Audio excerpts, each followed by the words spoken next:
చిన్నస్వామి స్టేడియంలో ఆర్సీబీ విధ్వంసం సృష్టించింది. టిమ్ డేవిడ్, రజత్ పటిదర్ ఆఖరి 5 ఓవర్లలో ఆడిన సునామీ ఇన్నింగ్స్ తో మెరిసిపోయారు. స్టేడియం బయటకు వెళ్లిన ఓ 6 టిమ్ డేవిడ్ ఊతకోతకు నిదర్శనంగా నిలిచింది.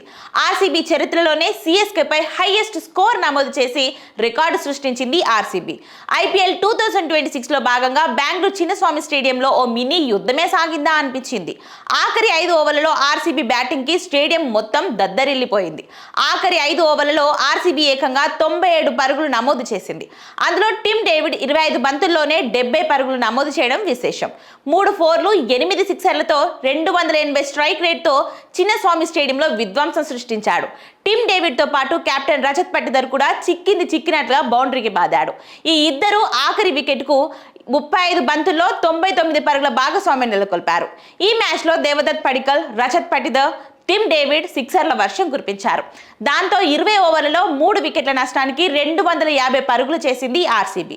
Salt 46, Kohli 28, Devdutt Padikkal 50, Patidar 48, Tim David 70 పరుగులు చేశారు.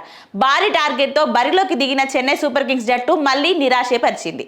ఓపెనర్లు సంజు శాంసన్, రుతురాజ్ గైక్వాడ్ అదే బ్యాటింగ్ తో వికెట్లు పోగొట్టుకున్నారు.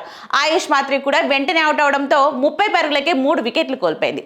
సర్ఫరాజ్ ఖాన్ 50, ప్రశాంత్ వీర్ 43, జెమ్మీ ఓవర్టన్ 37 పరుగులతో పోరాడినప్పటికీ 19.4 ఓవర్లలో 207 పరుగులకు ఆల్అౌట్ అయిపోయింది సీఎస్కే. దాంతో ఆర్సీబీ 43 పరుగుల తేడాతో విజయం సాధించింది.